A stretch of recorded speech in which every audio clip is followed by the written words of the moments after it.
Welcome to the deep dive. Ready to explore something ancient, but still super relevant to our lives today? I'm ready when you are. Awesome. So today we're tackling debt. Ooh, debt. Always a fun one. Right. And I don't just mean your credit card bill. We're talking about the whole history of debt, like how it shapes societies for, well, thousands of years. They're going way back. We are. Our guide for this deep dive is anthropologist David Graeber's book, Debt, The First 5,000 Years. Great book. It really is. Get ready to unpack some common assumptions about money, markets, and what we owe each other. Buckle up for some serious aha moments. Exactly. So, one of the things that really struck me about Graeber's book is how he debunks those simple stories we're often told about economics. Like, remember that whole barter system thing? Oh, yeah, the classic Econ 101 example. Right. Primitive societies swapping shoes for potatoes, that kind of thing. But Graeber says the evidence just doesn't back that up. He really challenges that narrative, doesn't he? He does. So if bartering wasn't the bedrock of money, where did it really come from? Well, if we want to understand the origins of money, we have to go back. Way back. Like ancient Mesopotamia back. Okay, so we're talking serious history here. Oh, yeah. We've got these Sumerian tablets, right? They're basically ancient IOUs. Ancient IOUs. Yep, evidence of a whole credit system going back thousands of years. I mean, can you imagine the paperwork? That's incredible. So what, temple administrators were like the original bankers? Kind of. They'd advance goods to merchants, essentially giving them credit, and then charge interest on the profits. So it was more like, buy now, pay later, than I'll trade my cow for your grain. Exactly. And this system, it was surprisingly sophisticated. It wasn't just for big-time merchants either.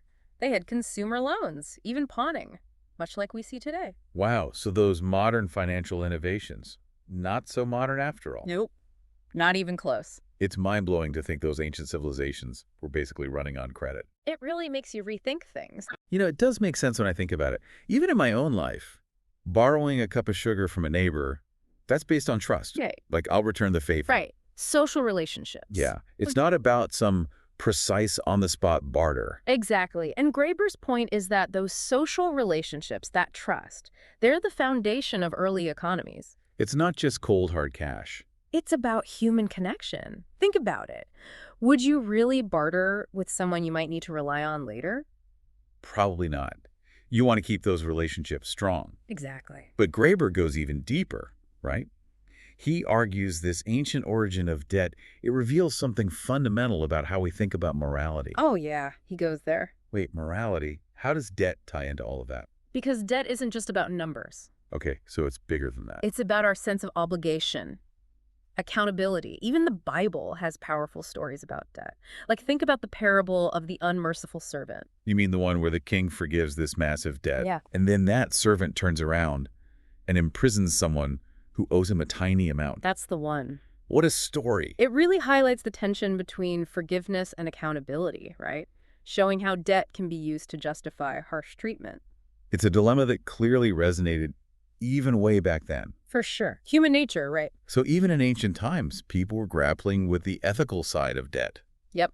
Nothing new under the sun, as they say. But how did these ideas change over time? There's a lot more history to cover, I imagine. Oh, yeah. We've only just scratched the surface. Oh boy, this is getting interesting. Well, next we'll fast forward a bit to what's called the Axial Age. Axial age. Catchy name. Right. It's a period from around 800 BC to 600 AD, a time of massive change. Like what kind of change? We're talking coinage, huge empires popping up, and new philosophical and religious movements, all of which reshape how societies thought about, you guessed it, debt. Okay, so things are about to get really interesting. Oh, you have no idea. Welcome back to our deep dive into debt. Okay, so last time we left off talking about the axial age. Right, that period of massive change. Coinage, huge empires, new ways of thinking. It sounds like a recipe for some serious debt drama. You could say that. One of the big things that happens is that debt becomes tied to war and slavery. Like those early empires in China and India, they needed a ton of money to pay for their armies. And that sadly often led to more slavery. So the need to pay for wars led to some pretty dark consequences. Wow. But what was going on in Europe at this time? Weren't they still dealing with that whole no usury thing from the Catholic Church? Charging interest was a sin, right? It was, but it led to some really interesting contradictions. Medieval Europe developed as a pretty complicated system of credit and debt. But it all happened in the shadow of the church's ban on charging interest. So what do? Find loopholes? Exactly. They had to come up with all sorts of creative financial instruments and practices. And here's a really interesting idea. Graeber suggests that even the mythical quest for the Holy Grail, that whole story that was so important in medieval literature, could be seen as a metaphor for the pursuit of abstract financial value. Wait, the Holy Grail? Like King Arthur and the Knights. What does that have to do with debt?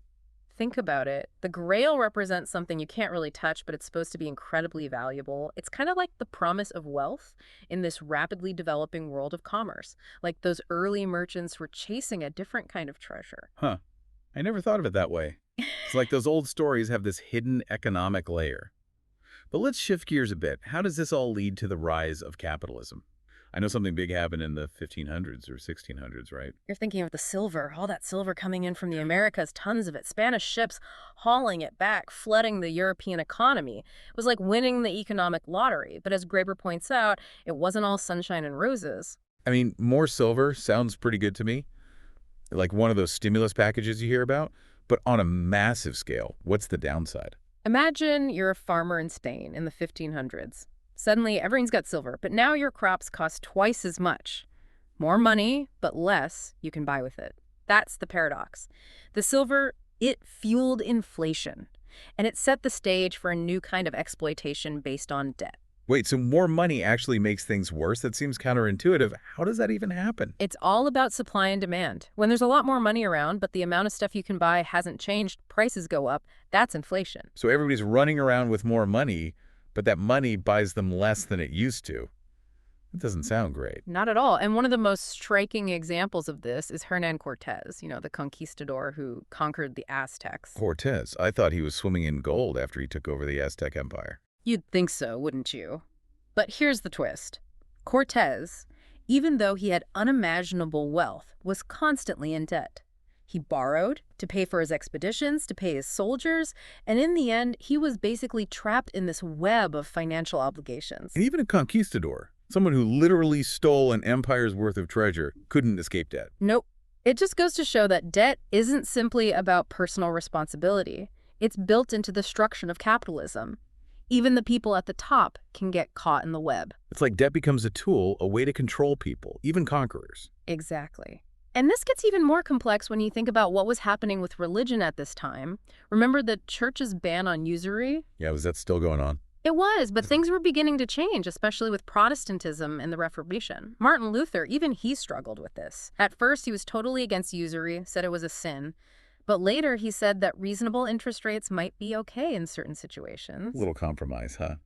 Like, yeah, debt is bad, but maybe a little interest is all right if we all agree on it. It reflects how things were changing, how merchants and financiers were gaining more power. But even that compromise didn't completely stop people from worrying about debt and exploitation. Yeah, all this is happening at the same time as peasant revolts, religious wars, colonialism. The world was in chaos. Right. And during all this, we see these new, super powerful groups emerge, corporations. And they were about to completely transform the game when it comes to debt. Corporations, how they fit into all this? Think of them as a way for merchants to avoid risk and create monopolies. They become these long-lasting things, legally speaking, and they can amass huge amounts of wealth, take on debt, and spread their influence all over the world. So debt becomes a tool for these corporations to grow and basically take over. It's like debt is becoming something much bigger and more global. Exactly. And to make all this happen, they came up with even more complex financial tools, things like bills of exchange. Bills of exchange sounds like a headache waiting to happen. They were basically like IOUs, but you could trade them. Think of them as the ancestors of our modern checks or credit cards. They made international trade a lot smoother, but they also laid the groundwork for modern banking. So they were kind of like prototypes for our financial system today. Exactly. It was a crucial step in the evolution of credit and debt. Transactions got faster and more efficient, but also more abstract and potentially more risky. Sounds like debt was becoming less about personal relationships and more about these huge impersonal systems. That's a great observation. And the shift has major implications for how we understand debt and power, both for individuals and for the world as a whole. I'm sensing a cliffhanger here.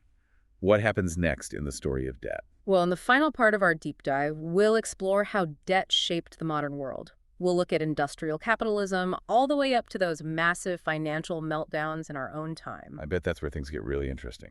All right, welcome back to the deep dive. We've made it to the modern era in our epic journey through debt. We've covered a lot of ground. We have ancient Mesopotamia, medieval Europe, the rise of corporations.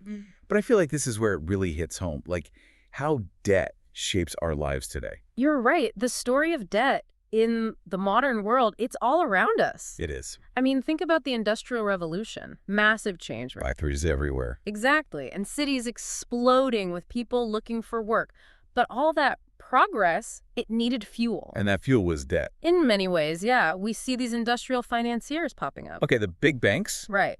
Loaning out huge sums to build those factories, and suddenly you have this whole new class of workers. Who need wages to survive. Exactly. And where do those wages often end up? Back in the system. Yep.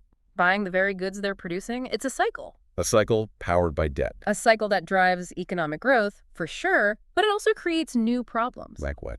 Inequality. Oh, yeah. Vulnerability. Workers become dependent on their employers. Whole countries end up owing money to powerful financial institutions. That's a scary thought. So are we just stuck on this debt roller coaster? It's a good question. It is. And speaking of global forces, what about colonialism?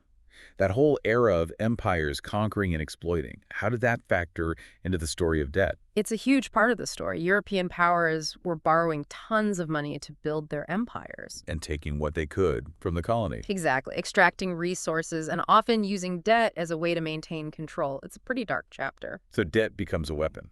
In a sense, yes. I mean, think about it. Colonies, they were forced to produce goods for their European rulers, often at the expense of their own economic development. And then on top of that, they were loaded with debt, huge sums that could take generations to repay. We're still seeing the effects of that system today. Wow. It's a powerful reminder of how debt and power are connected. It's not just numbers, it's about people's lives. It has very real consequences. And those consequences continue to shape the world. What way? Well, the 20th and 21st centuries, they've seen a whole string of financial crises. Like the Great Depression. Yeah. And the 2008 crash. That one was rough. Each crisis exposes the fragility of our systems. All those systems built on debt. It feels like we keep lurching from one disaster to the next. It can feel that way, can't it? Is this just the price of progress? Is there no other way? Well, Graeber offers a different perspective. He argues that when we fixate on economic debt, the kind we can measure in dollars and cents, we miss something crucial. What's that? Those unpayable debts. What? The debts that are woven into the human experience. Okay, unpayable debts. I'm intrigued. Tell me more. Think about it.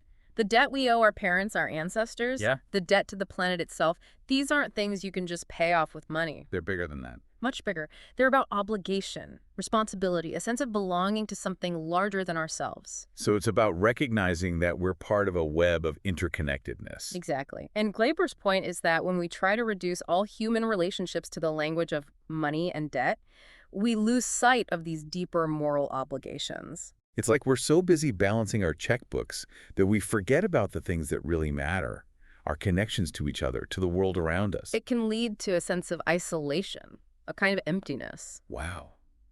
This has been quite a journey. Like, it's gone deep. From ancient Sumer to the global financial system, it's clear that debt is everywhere. It always has been. And it shapes our lives in ways we might not even realize. It's a force to be reckoned with, that's for sure. So what's the takeaway? What should we remember about debt?